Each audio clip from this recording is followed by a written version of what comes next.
Assalamualaikum warahmatullahi wabarakatuh.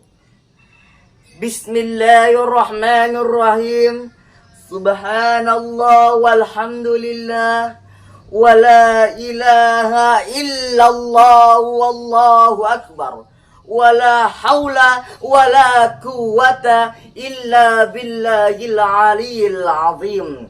Amma ba'd.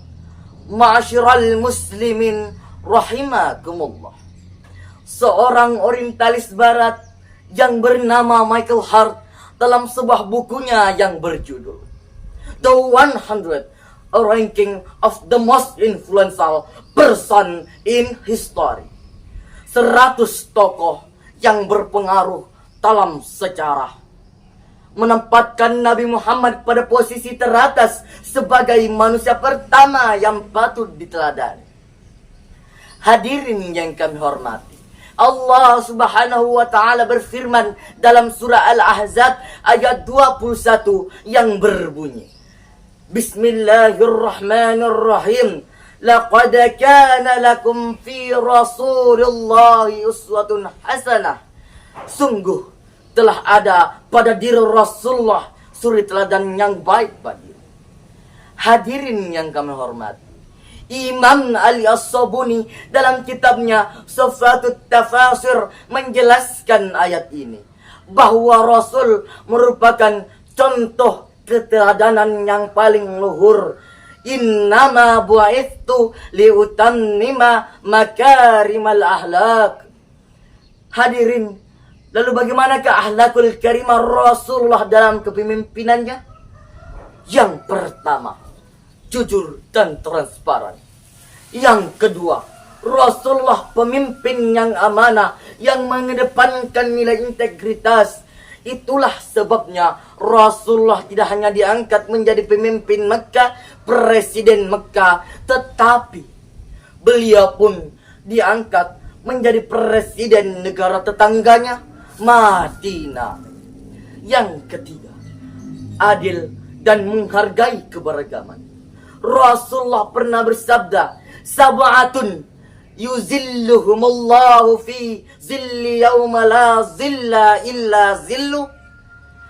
Ada 7 golongan manusia yang di akhirat nanti akan langsung mendapat pertolongan dari Allah. Salah satunya adalah imamun adil, pemimpin yang adil. Ya, pemimpin yang adil. Saya teringat sebuah kisah seorang gubernur Mesir yang bernama Amr bin Ash.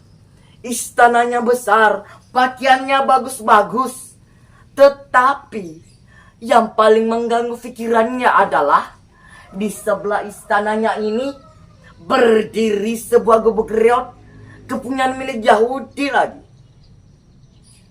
Hingga di suatu hari si Yahudi pun dipanggil oleh sang gubernur.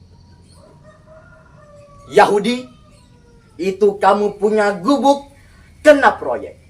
Ada IMB-nya tidak? Tidak, Tuan. Pemerintah membangun masjid besar di atas lahan. Gubukmu, tanah-tanahnya akan saya beli. Saya akan bayar 2 kali lipat. Tidak, Tuan. 3 kali lipat. 6 kali lipat pun saya tidak mau, Tuan.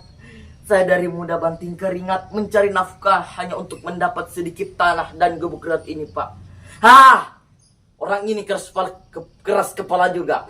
Pimpro, ambil bulldozer, gusur gubuk ini dan bangun masjid. Si Yahudi berurai air mata melihat satu-satunya rumah hasil jerih payahnya digusur. Ia pun berangkat ke Madinah melaporkan masalahnya. Sang khalifah Umar bin Khattab dalam penampilan sederhananya menyuruh si Yahudi mengambil 1 tulang unta yang ada di bawah pohon.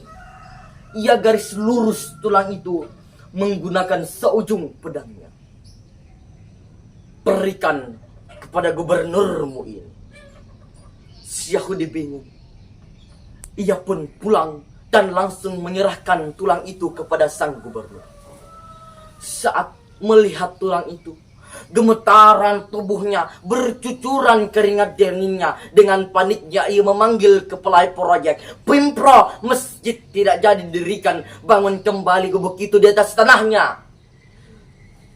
Syahudibin, kenapa hanya dengan mendapat tulang segitu saja? Malah takutnya. Ada apa sebenarnya, gubernur? Ini karena kamu itu malah persaja. Ini seperti nasihat pahit buat saya dari Amirul Mukminin. Seolah-olah dia berkata, "Hei, Amr bin Ash, mentang-mentang kamu sudah berkuasa, suatu saat kamu akan menjadi tulang ini. Maka jika engkau masih hidup dan berkuasa, berlaku luruslah seperti garis lurus yang ada pada tulang ini. Maka jika engkau bengkok, akan keluruskan menggunakan seujung pedang." Syahudi takjub. Ia pun akhirnya masuk Islam. Dari cerita di atas, dapatlah kita ambil hikmah bahwa kita tidak perlu mencari figur kepemimpinan yang ideal, karena figur itu ada pada diri Rasulullah dan para sahabatnya. Demikianlah yang sempat saya bawakan pada kesempatan ini. Lebih dan kurangnya mohon dimaafkan. Akhirul kalam minallahil musta'an wa alaihi tiklan. Summa assalamu alaikum warahmatullahi wabarakatuh.